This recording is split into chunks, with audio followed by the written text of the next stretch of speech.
첫 번째 데뷔 우리 지휘자였습니다. 은사는요, 사용을 하면 늘어납니다. 여러분이 은사가 있어서 사역하는 것이 아니라 하나님의 일에 헌신하면 하나님은 사역에 필요한 은사와 모든 것을 더하신다는 것을 볼 수 있습니다.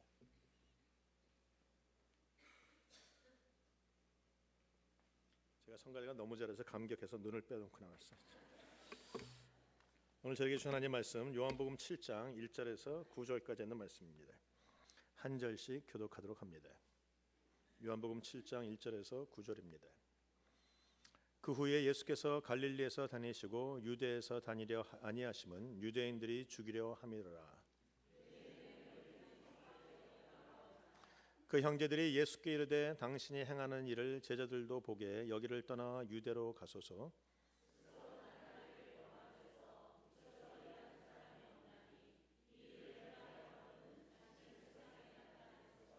이는 그 형제들까지도 예수를 믿지 아니함이로라.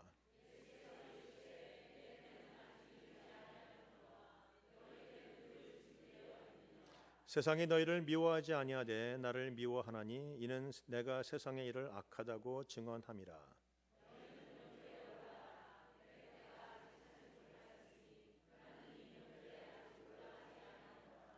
이 말씀을 하시고 갈릴리에 머물러 계시니라.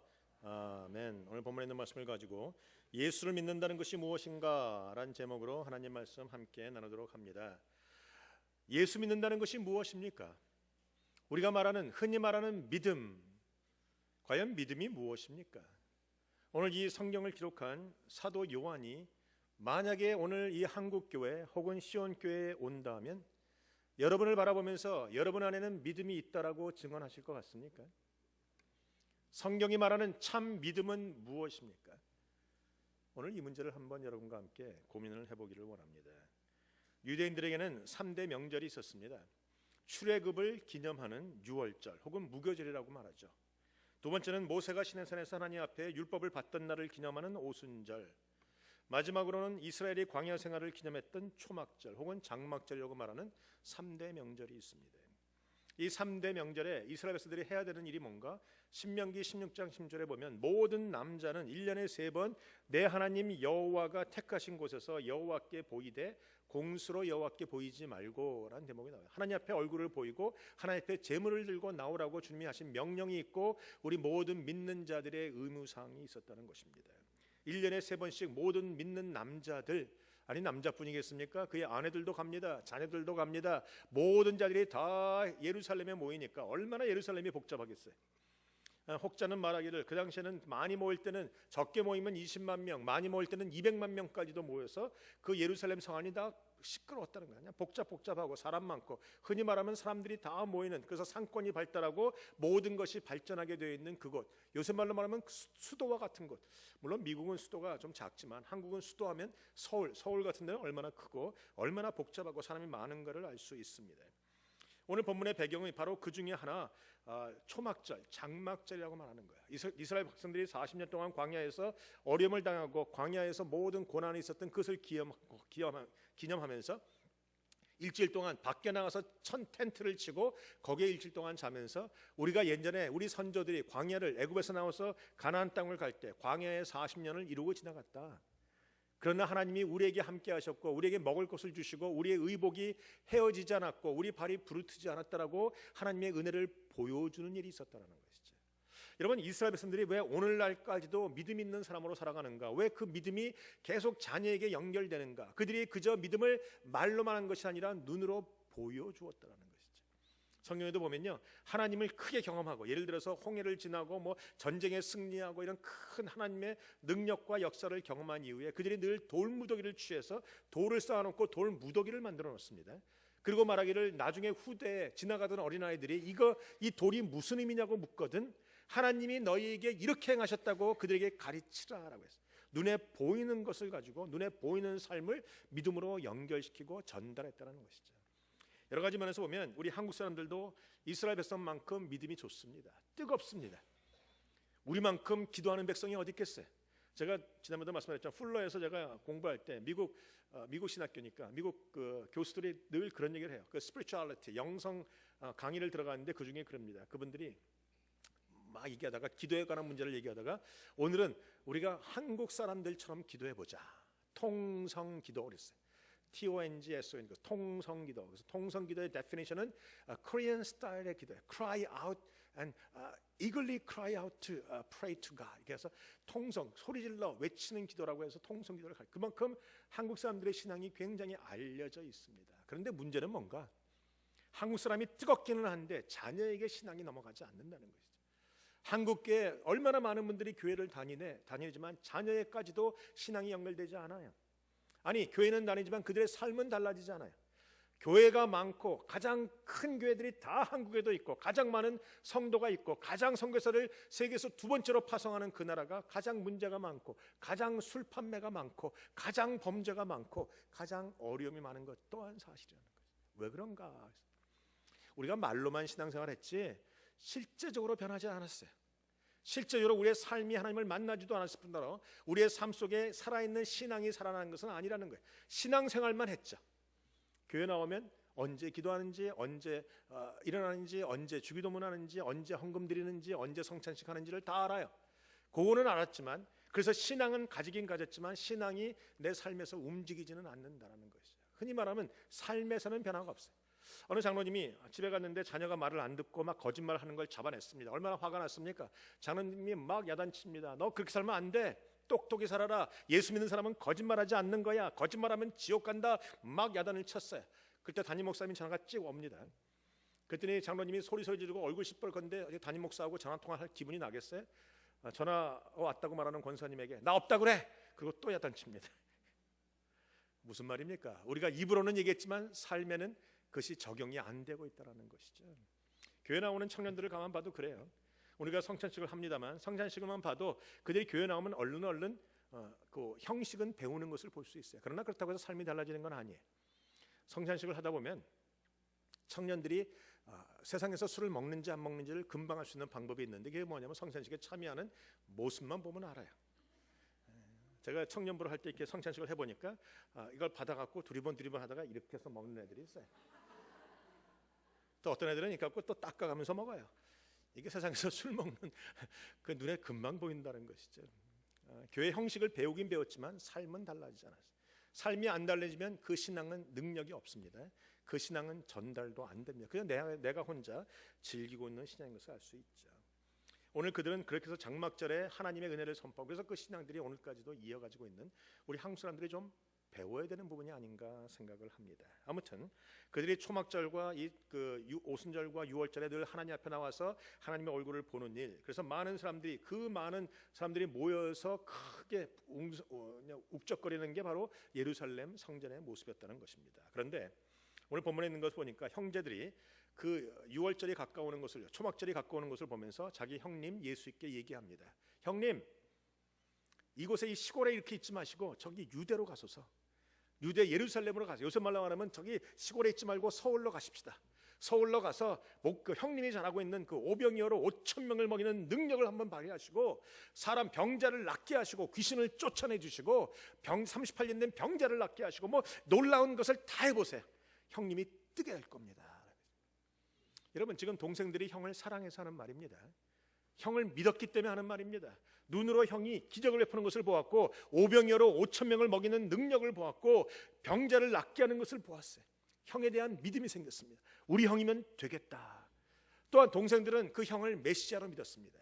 형님이 가서 메시아의 역할을 하면 이 우리나라가 부흥할 것이고 발전할 것이고 로마 사람들은 다 물러갈 것이고 우리는 드디어 독립하게 될 겁니다. 형님 가십시다. 그런 거죠. 여러분이 이런 말을 하는 형제들을 바라볼 때 그 형제들 안에 믿음이 있어 보입니까? 없어 보입니까? 없어 보입니까? 제가 보기엔 믿음이 있어 보입니다. 여러분 가장 어려운 게 뭔지 아세요? 식구들이 어려워요. 목사인 제가 설교할 때 가장 두려운 사람이 누군지 아세요? 제 아내예요. 왜 제가 뭐라고 떠들어도 우리 아내는 저의 24시간을 알고 있거든요. 그것을 알고 있다라는 것이죠. 내가 뭐라고 떠들어도 나는 알아 이것입니다. 그래도 감사한 것은 가장 은혜 받기 힘든 사모가 은혜를 받아주니까 감사한 거예요. 가장 은혜 받기 힘든 형제들이 은혜 받아주니까 감사한 거예요. 저에게 동생이 둘이 있습니다. 그 유명한 철수와 또 그 동생 철호가 있어요. 4살씩 차이가 있어요. 저는 지금도 착하지만 그때도 착했습니다. 저는 동생을 한 번도 때려보거나 야단치거나 뭐 욱박질러 본 적이 없어요. 근데 우리 삼형제가 만나서 얘기를 하다 보면 막내 동생은 항상 얘기합니다. 나는 둘째 형한테 맨날 맞고 살았어. 둘째는 얘기합니다. 난 너 한 번도 때린 적이 없어. 내가 맞은 건 형님이었어. 난 형님한테 맨날 맞고 살았어. 나는 때린 적이 없어. 때린 사람은 없는데 맞은 사람만 있는 게 형제 아니겠습니까? 내가 나와서 주님의 사랑을 외치는데 내 동생들이 와서 너나 잘해 그러지 않겠습니까? 그래도 감사한 것은 시카고 있을 때 LA에 사는 동생이 시카고까지 이주를 와서 우리 교회 와서 형님, 내가 형님이니까 하는 말이 아니라 나 형님의 말씀에 참 은혜가 돼 고마워 라고 하는 적이 있어요. 이게 저게 은혜라는 것이죠. 근데 사실은 가만보면 형제가 제일 힘들고 부부가 힘든 게 사실이에요. 예수님도 자기 동네에서는 선지자 취급을 못 받았던 것이 사실입니다. 그런데 형제가 예수를 믿었다는 거예요. 형님이면 될 거라고 생각했다는 겁니다. 형님의 이 치유의 능력은 탁월하다고 믿었다는 겁니다. 형님이 귀신 쫓아내고 오병이어로 5,000명을 먹이는 건 이건 정말 뜨는 사건이라고 믿었다는 거예요. 형제가 믿었어요. 믿었습니다. 그런데 성경은 보니까 뭐라고 얘기합니까? 이는 형제들이 예수를 믿지 아니함이라. 이해가 되십니까? 아니 내가 보기엔 믿은 것 같은데 왜 성경은 믿지 않았다라고 말하느냐라는 것이. 더 이상한 것은요, 형제들이 예수님, 형님 저기 예루살렘에 가십시다. 가면 뜰 겁니다. 아니 장악할 겁니다. 이번에 하면 크게 될 겁니다 라고 말했는데 예수님이 내 때가 아직 안 됐다고 안 가셨다는 거예요. 근데 더 이상한 것은 뒤에 보면 10절에 오늘 읽지는 않았지만 형제들을 다 보낸 다음에 예수님이 몰래 가셨다는 거예요. 여러 가지 모양으로 봐도 이상한 것 투성이에요. 그러면 예수님이 아니 사도 요한이 말하는 예수 형제들이 예수를 믿지 않았다는 말이 무엇인가라는 거예요. 우리가 보니까 분명히 형님을 인정했고 형님을 믿었는데 왜 사도 요한은 형제들이 예수를 믿지 않았다라고 말하는가? 그렇다면 성경이 말하는 믿음이란 무엇인가라는 거예요. 성경이 말하는 예수를 믿는다는 의미가 무엇인지를 우리가 오늘도 착각하고 있는 것은 아닌가? 나는 내가 보기에 믿었는데, 나는 내가 보기에 예수에 대한 확고한 믿음이 있는데 혹시나 성경이 말하는 믿음이 아닌 것은 아닐까 한번 생각해 보셔야 되는 것이죠. 여러분, 예수 믿는 사람들이 세상에 있는 사람보다 더 착하다고 우리가 말할 수 있습니까? 때로 세상에서 안 믿는 사람을 만나는데 그런 얘기 하죠. 목사님 저 사람이 예수는 안 믿지만 예수 믿는 사람보다 더 착해요. 더 선해요. 그것도 이해가 되지 않는 부분이에요. 그분이 말하는 예수 믿는다는 게 뭘까? 그저 착하게 선하게 교회 다니면서 도덕적으로 깨끗하고 거짓말하지 않고 남 속이지 않고 구제절하고 이것이 예수 믿는 것의 다인가라는 것이죠. 여러분, 오늘 여러분이 이런 의문을 가지고 오늘 이 본문을 보셔야 되는 것이에요. 분명히 형제들은 믿은 것 같은데 성경은 형제들이 안 믿었다고 말할 때 그렇다면 우리가 뭔가 믿음에 대한 잘못된 데피니션을 갖고 있는 것이 아닌가를 생각해 보셔야 합니다. 성경이 말하는, 성경이 인정하는 참 믿음, 그 믿음이 무엇일까요? 오늘 성경에 보면, 오늘 본문에 나오지 않지만 야고보서 2장 19절에 보면 하나님의 존재를 인정하는 것을 믿음이라고 얘기하지 않았다는 것을 알 수 있어요. 다시 말하면 야고보서 2장 19절에 보면 내가 하나님은 한 분이신 줄로 믿느냐? 잘하는도다. 그러나 귀신들도 믿고 떠느니라 그랬어요. 귀신들도 하나님을 믿습니다. 귀신들도 하나님의 능력을 믿습니다. 귀신들도 하나님이 치유하시고 귀신을 쫓아낸다는 사실을 믿습니다. 아니 믿을 뿐만이 아니라 정말 떨어요. 아주 경외함이 있다라는 거예요. 두렵다라는 것이죠. 그러면 그들이 정말 성경이 말하는 믿음을 가진 자들입니까? 아닙니다. 성경이 말하는 믿음을 가지지 못했기에 그들은 구원받지 못하는 존재라는 것이죠. 여러분, 우리 교회가, 한국 교회가 특별히 열심히 있고 믿음이 있습니다. 아멘 소리 잘합니다. 내가 주님을 믿으면 주님이 나의 병을 낫게 하실 것이다. 내 자녀를 책임질 것이다. 나의 사업체에게 풍성함을 주실 것이다. 맞습니다. 틀린 것 아닙니다. 그러나 그 믿음이 다는 아닌 것입니다. 그 믿음이 참 믿음도 아닌 것입니다. 사도 요한이 오면 아마 한국 교회들을 보면서 믿음이 없다라고 말하기가 쉬울 것 같다라는 생각을 갖습니다. 여러분, 무엇이든지 가능케 하시는 분이 바로 주님이시고 예수님이시다. 틀린 말은 아니지만 성경적인 관점에서 봐서는 그 믿음이 다가 아니라는 것을 볼 수 있죠. 오늘 본문에 보면 예수님에게 형님 예루살렘으로 올라가십시오라고 말했던 형제들에게 그들은 믿음이 없다. 그리고 주님 뭐라고 하십니까? 뒤에 보시면 8절에 뭐라고 하냐면 아직 내 때가 이르지 않았다. 주님이 말하는 내 때란 무엇입니까? 주님은 무엇에 관심이 있습니까? 주님이 말하는 내 때란 과연 무슨 때입니까? 오병이어로 5천 명을 먹이는 때입니까? 병이 낫게 하는 겁니까? 치유가 일어나는 겁니까? 귀신이 쫓겨나가는 겁니까? 앉은 뱅이가 일어나고 눈먼 자가 눈 뜨고 38년 된 병자가 병을 고치는 것입니까? 어떤 때를 말합니까? 주님이 말하는 그 때란 십자가의 때입니다. 주님의 관심은 온통 십자가에 있습니다. 내 때란 십자가를 지고 죽어야 되는 그때가 아직 오지 않았다. 주님이 이 땅에 오신 목적이 무엇인가? 십자가 지고 죽기 위해서 오셨다는 것이에요. 주님의 관심이 십자가입니다. 주님의 믿음이 십자가입니다. 내가 죽으면 주님이 이 땅의 모든 사람들을 살려주신다. 믿는 자는 살 것이다. 이것이 주님의 믿음의 근간이었다는 것이죠. 믿음의 핵심이고 중심이었다는 거예요. 결국 주님이 말하는 믿음이란 뭔가 십자가 중심의 믿음입니다. 아니, 십자가에 대한 믿음입니다. 다른 건 모든 것을 다 믿어도 십자가 믿지 않으면 소용없는 것이 믿음이라는 것이에요. 내가 나의 욕망을 채우고 나의 평안함을 위해서 하나님 나의 병을 낫게 하시고 나에게 물질 주시고 사업체 잘 되게 하시고 자녀는 형통하게 하시고 나는 잘 은퇴하게 하시고 돈도 벌게 하셔서 플로리다 가서 내가 조개 껍질 굽겠나이다. 그게 아니라는 것이죠. 우리가 십자가를 믿지 않는 한 예수님을 믿는 게 아닙니다. 십자가를 믿지 않는 한 성경이 말하는 그 믿음을 가진 것이 아니라는 것입니다. 예수님이 십자가에서 죽으시고 돌아가신 후에 엠마오로 내려갔던 두 제자의 이야기를 기억하십니까? 그들이 모든 것을 잃어버렸어요. 자기가 믿고 따르던 메시아라고 생각했던 예수님이 죽자 모든 것을 잃어버렸어요. 나에게 먹을 것을 공급하던 오병이어로 5천 명을 먹이셨던, 그래서 나의 먹을 것이 이제 해결됐다라고 생각했던 그 예수님이 죽으니까 모든 것을 잃어버렸어요. 혹시 그분이 메시아로 등극하시면 내가 하나님 그 예수님 옆에서 떵떵거리고 국무장관 무슨 장관 한 자리 해먹겠다라는 생각들도 사라져버렸어요. 그리고 그들이 모든 것을 잃어버리고 그저 엠마오로 터벅터벅 내려갑니다. 모든 것을 잃어버렸다는 거죠. 그런데 주님이 그들에게 쫓아가서 말씀하세요. 그리고 그들에게 무슨 말씀하십니까? 누가복음 24장 25절에 보면 이런 말씀을 하십니다. 가라사대 미련하고 선지자들의 말한 모든 것을 마음에 더디 믿는 자들이여, 그리스도가 이런 고난을 받고 자기의 영광에 들어가야 할 것이 아니냐 하시고, 이에 모세와 및 모든 선지자의 글로 시작하여 모든 성경에 쓴 바 자기에게 관한 것을 자세히 설명하시니라. 다시 말하면 이것들아, 왜 고난의 주를 믿지 않느냐? 왜 십자가를 믿지 않느냐? 십자가 이후에 부활이 있는 것이고 십자가를 통과해야 영광이 있는 것이고 십자가를 지고 죽는 것이 바른 것이라고 그들에게 설명했다라는 거예요. 주님의 관심은 여전히 오늘도 십자가에 있다라는 거예요. 십자가 빼고 다른 것 다 믿어도 결국은 참 믿음이 아니라는 거예요. 오늘 사도 요한이 지적하고 주님이 우리에게 원하시는 신앙은 결국은 십자가 중심의 삶입니다. 십자가에서 죽어지는 삶이에요. 그래서 주님 말씀하시기를 너희가 나를 따라오려거든 자기 십자가 지고 자기를 부인하고 나를 쫓을 것이니라. 그래서 십자가 안에서 계시된 하나님의 사랑과 십자가 안에서 보여줬던 하나님의 공의와 십자가 안에서 보여줬던 하나님의 은혜를 붙잡고 십자가 붙잡고 승리하지 않는 한 나는 믿음이 없는 사람이라는 것입니다.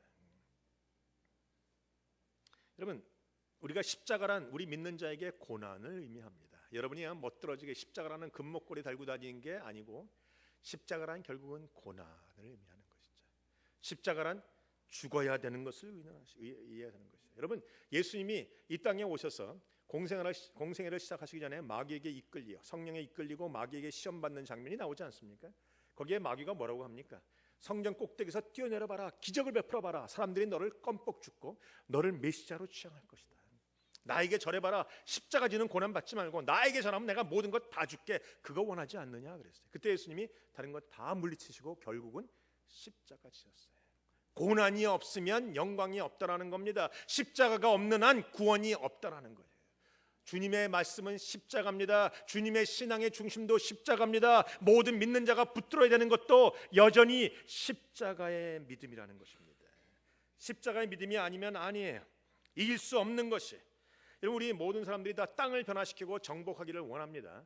그러나 요한복음 12장에 보면 24절에 한 알의 밀이 땅에 떨어져 죽지 아니하면 한 알 그대로 있고 죽으면 많은 열매를 맺느니라. 죽어야 사는 신앙, 죽으면 이기는 신앙, 이게 바로 십자가의 신앙이라는 거예요. 요한일서 5장 4절의 말씀처럼 세상의 이김은 이것이니 우리의 믿음이니라. 무슨 믿음입니까? 십자가의 믿음입니다. 세상에 있는 사람들은 십자가는 실패다라고 생각했지만 믿는 자들은 십자가가 승리라고 외칠 수 있는 그 신앙이 없다면 성경은 너의 믿음은 헛것이다라고 말하고 있다는 것이죠. 이 진짜 믿음, 십자가의 믿음이 아니면 세상을 이길 수 없습니다.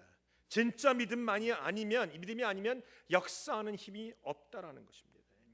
우리 이제 모든 한국 교회들이 이제는 숫자를 자랑하는 일을 멈춰야 될 것입니다. 한국 교회들이 이제는 재정의 풍성함을 자랑하는 일을 멈춰야 될 것이에요. 이제는 우리가 무엇을 자랑해야 되는가? 십자가를 자랑해야 되는 것입니다. 십자가의 은혜를 붙잡고 십자가의 믿음 안에서 걸어가고 십자가를 통해서 십자가의 군병되는 것, 그것 말고는 우리에게 이길 수 있는 방법은 없다라는 거예요. 세상에 보세요. 한국을 보세요. 한 교회가 3천억을 들여서 교회를 짓 수 있는 능력이 이미 있습니다. 한국교회 모든 예산을 합치면 아마 한국에 있는 웬만한 것은 대기업 문제가 안 될 겁니다. 이미 교회 안에 돈이 있어요.